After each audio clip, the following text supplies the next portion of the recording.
ಹಿಂದೆ ನಮ್ಮ ಕಾಂಗ್ರೆಸ್ ಸರ್ಕಾರ ಇದ್ದಂತ ಸಮಯದಲ್ಲಿ ಜಾರಿಗೆ ತಂದಂತ ನರೇಗಾ ಯೋಜನೆಯನ್ನ ರದ್ದು ಮಾಡಿ ಇವತ್ತು ಬಿಜೆಪಿ ಕೇಂದ್ರದಲ್ಲಿ ಏನು ಬಿಬಿ ಗ್ರಾಮ್ಜಿಯನ್ನು ಹೊಸ ಒಂದು ತರಬೇಕು ಅಂತ ಮಾಡಿದೆ. ಅದು ನಮ್ಮ ಮಹಾತ್ಮ ಗಾಂಧಿಯವರ ಹೆಸರನ್ನು ತತ್ತು ಆ ನರೇಗಾ ಯೋಜನೆಯಲ್ಲಿ ಇರ್ತಕ್ಕಂಥ ಕೂಲಿ ಕಾರ್ಮಿಕರಿಗೆ ಅನ್ಯಾಯ ಮಾಡುವಂತ ಕೆಲಸ ಮಾಡ್ತಿದೆ. ಅದನ್ನ ವಿರೋಧಿಸಿ ಜೊತೆಗೆ ರೈತರು ಕೂಡ ಇವತ್ತು ಅದರಿಂದ ಅದ್ರ ಮುಖಾಂತರ ಸಾಕಷ್ಟು ಅನ್ಯಾಯ ಆಗ್ತಿದೆ.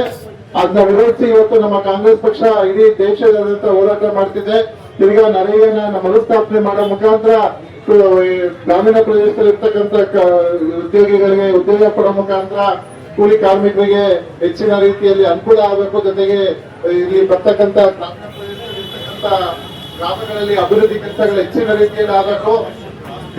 ಗ್ರಾಮ ಪಂಚಾಯತಿಗಳ ಅಸ್ತಿತ್ವನ ಉಳಿಸಬೇಕಾಗಿದೆ. ಇವತ್ತು ನಾವೆಲ್ಲ ನೋಡ್ತಿದ್ದಂಗೆ ಎಷ್ಟೋ ನರೇಗಾ ಮುಖಾಂತರ ಸಾಕಷ್ಟು ಗ್ರಾಮನೂ ಕೂಡ ಅಭಿವೃದ್ಧಿ ಆಗ್ತಿತ್ತು.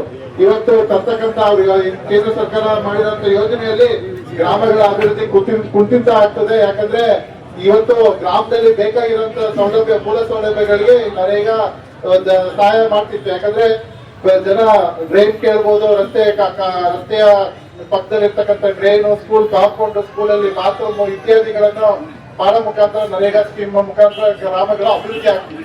ಆದ್ರೆ ಇವತ್ತೇನು ಕೇಂದ್ರ ಸರ್ಕಾರ ತಂದಿರುವಂತ ತರಬೇಕು ಅಂತಿರೋ ಯೋಜನೆ ಇವತ್ತೇನು ಅನುಷ್ಠಾನಕ್ಕೆ ತಂದಿದ್ದಾರೆ ಅನ್ನೋದು ಏನಿದೆ ಅದು ನಿಜವಾಗ್ಲೂ ಕಾನೂನು ಬಾಹಿರವಾದ ಒಂದು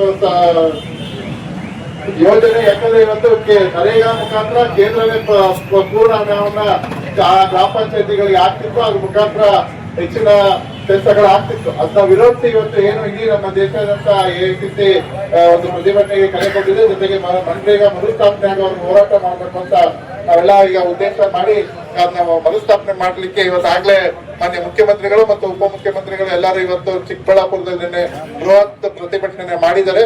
ಅದರ ಮುಖೇನ ನಮ್ಮ ಸರ್ಕಾರದ ನಮ್ಮ ಪಕ್ಷದ ಒಂದು ಏನು ಯೋಜನೆ ಇದೆ ಅದನ್ನ ಮರುಸ್ಥಾಪನೆ ಮಾಡ್ಲಿಕ್ಕೆ ನಾವೆಲ್ಲ ಹೋರಾಟ ಮಾಡ್ಬೇಕಾಗಿದೆ. ಅದಕ್ಕೆ ನಿಮ್ಮೆಲ್ಲರ ಒಂದು ಇದು ಸಹಕಾರ ಜೊತೆಗೆ ಒಂದು ಹೋರಾಟಕ್ಕೆ ಬೆಂಬಲ ಬೇಕಾಗಿದೆ ಅಂತ ಹೇಳ್ತಾ ಈ ಒಂದು ಯೋಜನೆನ ಅನುಷ್ಠಾನಕ್ಕೆ ತರಬಾರ್ದು, ನರೇಗಾನ ಮರುಸ್ಥಾಪನೆ ಮಾಡ್ಬೇಕು ಅನ್ನೋ ಯೋಜನೆನ ನಾವೆಲ್ಲ ಒತ್ತಾಯ ಮಾಡಿ ಇವತ್ತು ಈ ಮುಖಾಂತರ ಇಲ್ಲಿ ತಾಲೂಕು ಕಚೇರಿ ಮುಖಾಂತರ ತಹಸೀಲ್ದಾರ್ ಮುಖಾಂತರ ರಾಷ್ಟ್ರಪತಿಗಳಿಗೆ ಮತ್ತು ಕೇಂದ್ರದ ಸಚಿವರುಗಳಿಗೆ ಕೊಡುವಂತ ಮುಖಾಂತರ ಇದನ್ನ ಮರುಸ್ಥಾಪನೆ ಮಾಡ್ಲಿಕ್ಕೆ ನಾವೆಲ್ಲ ಒತ್ತಾಯ ಮಾಡ್ತಿದೀವಿ ಅಂತ ಈ ಮುಖಾಂತರ ಸರ್ಕಾರದ ಒಂದು ಭಾಗವಾಗಿದ್ದಾರೆ. ಅವರು ಕೂಡ ಈ ಒಂದು ನರೇಗಾನ ಮರುಸ್ಥಾಪನೆ ಮಾಡ್ಬೇಕು. ಈ ವಿ.ಬಿ. ರಾಮ್ಜಿ ನಮಗೆ ಅನುಕೂಲ ಆಗಲ್ಲ ಅಂತ ಅವರೇ ಅವರ ಪಕ್ಷದ ಅವ್ರೇನೋ ಕೇಂದ್ರ ಸರ್ಕಾರ ಮಿತ್ರ ಪಕ್ಷವಾಗಿ ಅವರು ಇವತ್ತು ಅದನ್ನ ಮರುಸ್ಥಾಪನೆ ಮಾಡ್ಲಿಕ್ಕೆ ಅವರು ಒತ್ತಾಯ ಮಾಡ್ತಿದ್ದಾರೆ. ಸೊ ಹಂಗಾಗಿ ನಾವು ಕೂಡ ಇನ್ನ ಮರುಸ್ಥಾಪನೆ ಮಾಡ್ಲಿಕ್ಕೆ ಈ ಮುಖಾಂತರ ಕೇಂದ್ರಕ್ಕೆ ಒತ್ತಾಯ ಮಾಡ್ತೀವಿ.